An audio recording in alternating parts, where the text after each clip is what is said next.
का आलोक जी हम डिस्कस कर रहे हैं कि अभी क्या चल रहा है। कीर्ति कोल जी को खड़ा किया जाता है एमएलसी के लिए। उनकी उम्र न्यूनतम 30 होनी चाहिए लेकिन निकलती 28, इसलिए पर्चा खारिज हो जाता है।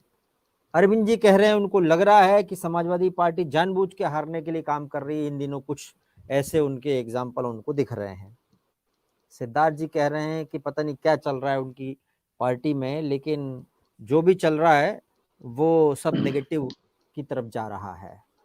आपको क्या लगता है कीर्ति कोल जी का नामांकन रद्द होना, ये क्या पार्टी के अंदर कोई कॉन्स्टिट्यूशनल वाले, कॉन्स्टिट्यूशन को जानने वाले, नियम कानून को जानने वाले लोग नहीं होंगे? आखिर क्यों बीजेपी के दोनों एमएलसी प्रत्याशियों को मक्खन जैसा रोड देना चाहती थी समाजवादी पार्टी? क्या ये माने या ये माने कि समाजवादी पार्टी में अंदर में ही कुछ गड़बड़ी है?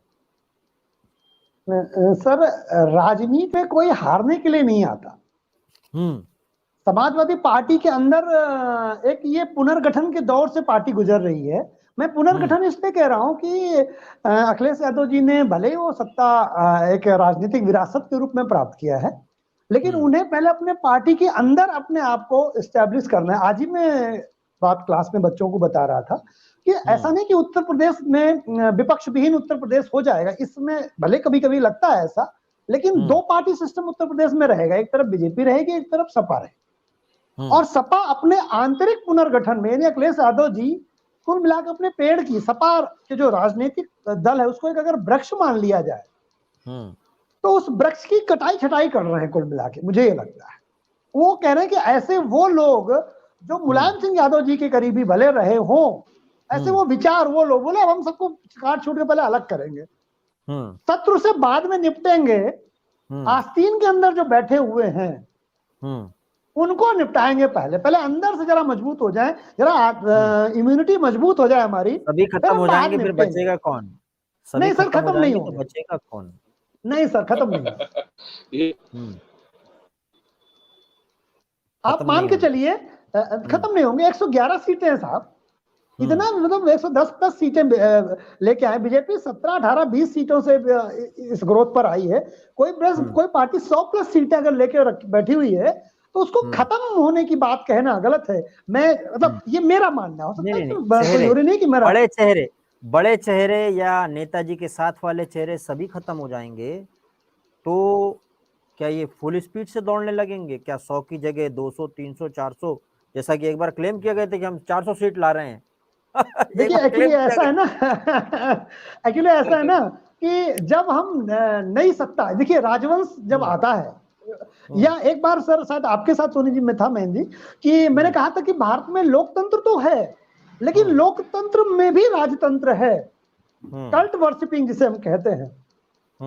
अब केंद्र में सब जो कुछ करेंगे मोदी जी करेंगे, राज्य में जो कुछ करेंगे योगी जी करेंगे, ममता में बंगाल में तो ममता बनर्जी जी करेंगी, है ना, तो या राजस्थान में है तो सब अशोक गहलोत करेंगे। तो एक कल्ट वर्शिपिंग जो रहती है पूजा, लोकतंत्र का मतलब होता है संस्थागत चीजों का मजबूत होना। जितना मैं लोकतंत्र को जानता हूं, लोकतंत्र का मतलब व्यक्ति का मजबूत होना लोकतंत्र का। तो जो राजतंत्र की तरह जो लोकतांत्रिक पार्टियां चलती हैं, भारत में लगभग सारी पार्टियां राजतंत्र की तरह चलती है। भारतीय जो हम सब भारतीय जो सोचते हैं वो मैं साथ गलत हूं, लेकिन मैं मानता हूं कि हम लोग सामंतवादी सोच से भी बाहर नहीं निकले हैं। आजादी के 75वें वर्ष में हम पहुंच रहे हैं, लेकिन अवतार चाहिए। तो अखिलेश यादव जी अपने एक अवतार के लिए अपने आप को तैयार करें। वो आगे सफल होंगे असफल होंगे अलग बात है, लेकिन वो चाहते हैं कि जितने पुराने कील काटे हैं, जिनके सामने अखिलेश जी बैट खेलते रहेंगे, अद्धे पैंट में घूमते थे मुलायम सिंह जी के समय में, जब वो घर जाते होंगे, तो जो लौंडे की छवि से बाहर नहीं निकल पा रहे हैं पार्टी के अंदर, तो ऐसे वो सारे लोगों को हटा देंगे जो उनको लौंडा मान रहा है। वो जीते हैं हारे वो बात की बात। कभी कभी होता है, कभी कभी जो अरविंद जी आलोक जी बातें कह रहे हैं तो मैं लगातार कहता हूँ। आलोक जी पार्टी के अंदर जो कि पहले अखिलेश जी तो सैफई खानदान, राजवंश और मुलायम सिंह के लोगों से पहले छुटकारा पाना चाहते हैं, क्योंकि किसी भी एक मतलब हमको लगता है ये कायदे से आलोक जी समझाएंगे जो मैं कहने जा रहा हूँ कि अगर कोई 1 लीटर का बोतल है तो उसमें 2.5 लीटर पानी रखने की क्षमता जो है कुशल गृहिणियों को होती है। वो किसी नई नवेली बहू जो जर्मनी से पढ़ के आई है वो नहीं, उसको अगर 2.5 बोतल पानी दे दीजिए, कह दिए 1 लीटर बोतल में तुमको सहेज के रखना है, तो कहेगी ये बकवास है, पढ़ाया नहीं गया, लेकिन इसको कुशल गृहिणियां कहती हैं। तो मुलायम सिंह वो व्यक्ति थे, खून पढ़े उस समय में लोहे का ध्वज को पकड़ा था और तब समाजवादियों को जोड़ा था, उसमें छौंक लगाई थी अमर सिंह की पूंजीवाद की। रामगोपाल जी, प्रोफेसर रामगोपाल जी जो गए हुए हैं कल मिलने सीएम से, वो इतनी सी बात है कि वो पार्टी के लिए उत्पीड़न वाले मामले पे गए, या फिर जैसा कि अरविंद जी बोल रहे हैं कि हम जी आपके लिए काम करते रहे, ये देख लीजिए जी पर्चा खारिज करवा रहे हैं हम बोल लगे, अरविंद जी बोल रहे हैं। अरविंद जी कुछ बोल रहे हैं तो सही सोच के ही बोल रहे होंगे, अनुभवी है, क्या कहा जाए उनके लिए, सही कह रहे होंगे। लेकिन अगर जब ये थैंक यू कहना था तो फोन से कह देते थैंक यू साहब हमने कर लिया, वहां जाकर के और अपने आप को बेइज्जत कराने का कोई मतलब नहीं बनता अगर सीरियस नोट में कहें। अब वो क्यों गए थे, एक तो मुख्यमंत्री उनसे कोई भी मिल सकता है, और ऐसी कोई बात नहीं है आदर्श स्थिति में, और प्रैक्टिकल स्थिति में वो क्यों गए, वाकई ये रहस्य का बात हम लोग तो अंदाजा लगा सकते हैं सिम्टम आधारित।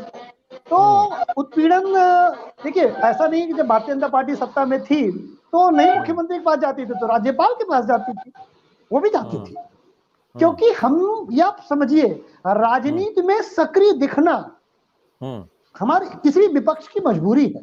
अब क्योंकि विपक्ष वास्तव में जनता के लिए संघर्ष नहीं कर पा रहा, मैं बार बार कह रहा हूँ, टीवी 9 में मैं कम से कम 10वीं बार कह रहा हूं कि जनता के लिए विपक्ष संघर्ष नहीं कर पा रहा है। अब इसको अरविंद जी की बात से अगर जोड़ दिया जाए कि संघर्ष इसलिए नहीं कर पा रहा है क्योंकि सबकी गोटे दबी हुई है ईडी वाली, तो फिर वो तो अब क्लियर हो जाएगी। लेकिन अगर ये लोग, ऐसा नहीं कि करप्शन के पहले क्या नहीं था, क्या करप्शन वाले जो नेता थे वो संघर्ष नहीं करते थे? क्या मुलायम सिंह जी ने वाकई कभी कोई करप्शन नहीं किया? तो फिर इतना बड़ा साम्राज्य कैसे बन गया? जहां तक मुझे पता है प्राइमरी टीचर ही थे मुलायम सिंह जी। तो ऐसा तो है नहीं कि करप्शन कोई नेता नहीं करता। अखिलेश यादव जी के पहले कोई करप्शन था ही नहीं समाजवादी पार्टी में, या विजय जो अभी विपक्ष में लोग हैं या जो विपक्ष सत्ता में है, राजनीति में करप्शन है साहब, सब करप्ट हैं, कम और ज्यादा अलग बात है। तो जो नेता इतना ईडी से डर जाए, सर भूपेंद्र जी कल भी बात हुई थी आपसे, अगर इतना डर जाए ईडी पीडी से तो फिर उसे नेतागिरी नहीं करनी चाहिए। हमारे एक दर्शक हैं राजेश सिंह, वो कह रहे हैं सर राजनीति डरने से नहीं होती। बात सही है राजेश जी, वही बात आलोक जी ने बोल दिया अभी देखो जी। चित्रंजन कुमार जी बोल रहे हैं 2024 में निकल आएगी। कौन निकल आएगी? एसपी? क्या बोल रहे हैं आप? थोड़ा सा नहीं, फाइल निकल आएगी, फाइल फाइल निकल आएगी। सिद्धार्थ जी आपको क्या लग रहा है ये जो जेस्चर था? देखिए कुछ चीज आलोक जी जानते होंगे new socialism. Sir Akhilesh Yadav ji का जो न्यू सोशलिज्म है वो, देखिए नव समाजवाद सिर्फ ये है कि समाजवाद का फ्लेक्सिबल रूप, ठीक है, तो लिबरल लचीला रूप, ठीक है, जिसमें समाजवाद की तरह के वो जो उनकी पुरानी मान्यताएं हैं कठोरता खत्म हो जाए, आधुनिकता से वो अपना सामंजस्य बना पाए। और माफ करना मेरी आईडी वो मेरे प्रोफेशनल नाम से है, नेक्स्ट टाइम होगा तो मैं बदल दूंगा। नहीं क्यों बदलेंगे, आप रखिए, उसमें कोई दिक्कत नहीं, उसमें आपकी आइडेंटिटी है जी। तो दूसरा ये है कि जैसे जी दूसरा मैं एक बात से सिद्धांत जी की बात से, सिद्धांत शंकर जी की बात से थोड़ा सा मतलब डिसएग्री करते हुए या इसको आगे बढ़ाते हुए अगर मैं कहूँ, डिसएग्री भी सब गलत है। मैंने एक दिन डिबेट में शायद मैंने आप ही के साथ था मैं सर भूपेंद्र जी, जिसमें मैंने कहा था कि it's a failure of democracy, नहीं मैं शर्मा जी के साथ, Yogi model is a failure of democracy.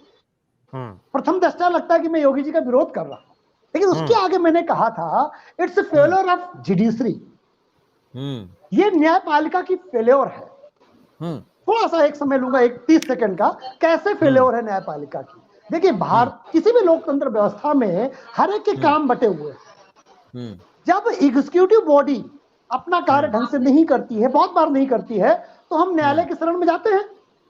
और एक टर्म आता है न्यायिक सक्रियता। ये टर्म बहुत चर्चा में रहता है ब्यूरोक्रेसी में कि न्यायालय इतना सक्रिय हो गया है कि वो एग्जीक्यूटिव बॉडी के भी कार्य करने लगा है। एक्टिविज्म जिसे जी, न्यायिक सक्रियता। अब जब न्यायालय निष्क्रिय हो जाए, ये भय बनाने में, कौन सा भय बनाने में कि न्यायपालिका को हम मैनेज कर लेंगे, देखा जाएगा न्यायालय तो हम मैनेज कर लेंगे। तो इस 75 सालों में जो हुआ है, न्यायालय की साख तो बरकरार है, लेकिन जो ताकतवर लोग हैं, जो सत्ता के रसूखदार लोग हैं, उन्होंने ये भय खत्म कर दिया था कि न्यायालय से हमारा कुछ नहीं होगा, निर्भय हो गए थे। जो योगी मॉडल आया है, उसने कहा कि अगर न्यायालय से तुम निर्भय हो गए हो, तो जो न्यायालय काम नहीं कर रहा है, जैसे जब एग्जीक्यूटिव बॉडी कार्य नहीं करती तो जुडिशरी करती है, और जब जुडिशरी कार्य नहीं कर पा रही है तो फिर एग्जीक्यूटिव बॉडी उसका जिम्मा उठा रही है। और मैंने कहा था शर्मा जी के डिबेट में कि अगर लोगों को त्वरित और उचित न्याय मिलता तो योगी मॉडल को उत्पन्न ही नहीं होता। ये योगी मॉडल जो उत्पन्न हुआ है, this is the pillar of Indian judiciary. Even मुझे लगा, देखिए एक टर्म है, आपने ये वाला इस चीज को बोला कि भाई जुडिशरी की वजह से ये उत्पन्न हुआ, बुलडोजर चलाना पड़ा। इससे पहले कि वो कोर्ट जाएं, उसके पहले ही बुलडोजर चल जाता, बाद में जाएं। लेकिन उनके पास में एक वो रहता है, पहले से पूर्व निर्धारित रिपोर्ट रहती है कि देखो यहाँ यहाँ ये अवैध निर्माण हुआ है, वो एक रिपोर्ट उनके पास रहती है। जी जी जी। एक और चीज जी मैं जी एक्चुअली आप समझिए, पहले क्या होता था, अपराधी कानून खेलता था, कानून के लूप होल्स का फायदा अपराधी उठाता था। वो कहा है ना कि सरकार बेटा अब मैं कानून खेलोगे, हमारे कानून में इतने छेद हैं कि अपराधी किसी भी छेद से निकल के बाहर भाग जाता है। लेकिन सर अब सरकार कहती है कि उन छेदों से मैं घुसूंगा, तुमको निकालूंगी। अब सरकार कानून खेल रही है, यहाँ बुलडोजर गिराएगी तुम्हारे अपराध करने में, न्यायालय में कहेगी इनका अवैध बना था, कानून हो गया। तो ये कानून जी एक और निकला है, कानून का तोड़ एक और निकला है। देखिए आपने पहले देखा होगा, सीबीआई बहुत एक्टिव थी अलग अलग राज्यों में, कल इस पर हमने चर्चा भी की शायद। अलग अलग राज्यों में जब सीबीआई एक्टिव थी तो कुछ राज्यों को आपत्ति हुई जी हमारे राज्य में कैसे आ सकती है। जी कल सरकार ने अब उसका तोड़ निकाल लिया। ठीक है जी, आपको सीबीआई से आपत्ति है तो हम ईडी को भेज देते हैं, ईडी ले बताओ रोक के। बिल्कुल वो और ज्यादा खतरनाक हो गई। विपक्ष को अंदाजा नहीं था, वरना सीबीआई में तो काम चल जाता था, कुछ ईडी में और गड़बड़ हो गया इनका, ये जो है और गड़बड़ हो गया। और उसमें कानून भी बहुत सख्त है ईडी में। जब पहली बार मेरे ख्याल से 2002 में आया था अटल जी की सरकार के समय, उस वक्त ये कानून आया था, उसमें संशोधन बहुत सारे हुए बाद में। हमारे कुछ दर्शक हमारे साथ जुड़े हुए हैं। चित्रंजन कुमार कह रहे हैं सर, जनता के पास मोदी के, जब भाजपा का कांग्रेसीकरण होगा। भाजपा का कांग्रेसीकरण। सिद्धार्थ जी आप क्या बोलते हैं, आप ज्यादा जानते हैं बीजेपी के कामों को, आपने बड़े करीब से देखा है। सिद्धार्थ जी देखिए, जब सत्ता बहुत लंबे समय तक रहती है ना तो विसंगतियां लाती ही है। ये तो इतिहास गवाह है कि नेहरू जी की सत्ता से लेकर इंदिरा जी जब पहली बार सत्ता में आई थी, उस दौर में इतनी विसंगतियां आ गई थी कि के कामराज से लेकर निज लिंगप्पा जी जैसे नेताओं को पार्टी तोड़नी पड़ी। तो इसमें कोई दो राह नहीं है। लंबे समय तक कोई भी दल सत्ता में रहेगा, विसंगतियां, सत्ता दल की विसंगतियां आएंगी। तो बिल्कुल मैं आलोक जी की बात से पूरी तरह सहमत हूं, इसमें कोई गलत बात नहीं है। चलिए अब हम वाइंड अप करते हैं। लास्ट कमेंट किसी को करना है तो फिर ठीक है। आलोक जी, अरविंद जी, लास्ट कमेंट करना है क्या? मैं बस यही समाजवादी पार्टी को कम से कम, अगर वो कोई सुन रहा हो तो वो यही सलाह है कि आलोक जी कंप्लीट कर लें। जी, जनता के वास्तविक मुद्दों में संघर्ष करना होगा। अगर संघर्षशीलता नहीं दिखाएगी कोई पार्टी, क्योंकि ये भारतीय जनता पार्टी से लड़ाई है, ये वो संगठन है जो दिन रात काम करता है। पन्ना प्रमुख नाम लिया था, पन्ना प्रमुख, अब तो आधे पन्ने कर दिए, आधा पन्ना। तो आप समझिए कि वो लड़ाई इतनी छोटी नहीं है भारतीय जनता पार्टी को हराने के लिए। वैचारिक रूप से और सांगठनिक रूप से दोनों तरीकों से बहुत स्ट्रांग होना होगा समाजवादी पार्टी को। अरविंद जी देखिए, मेरा स्पष्ट ये मानना है और कहना है कि भारतीय जनता पार्टी की केंद्र सरकार को उत्तरदायी करें, कार्रवाई करें 12 से 17 के हमारा बीच में। आपका कलर कॉम्बिनेशन क्या होता है? कई बार होता है, 2-3 बार कोइंसिडेंस है ये मैं ज्यादातर रंग के जो कपड़े पहनता हूँ ज्यादातर वो दिनों के हिसाब से पहनता हूँ, तो शायद यही कारण है। हाँ, फॉलो करता हूँ मैं वो। जैसे सोमवार को मैं व्हाइट कलर का पहनता हूँ, जी शुक्रवार जी को भी जी व्हाइट पहनता हूँ मैं। वो कलर थेरेपी है वो एक, उस हिसाब ओके से पहनता हूँ। तो इसलिए कभी कभी कमरे में मैच कर कलर, जाती है। जी जी हाँ, जी सही बोल रहे हैं आप। तो जी राजेश जी जी लिख जी रहे हैं कि already you can see condition of BJP in Karnataka, जैसे खराब हुई कई दिनों से बात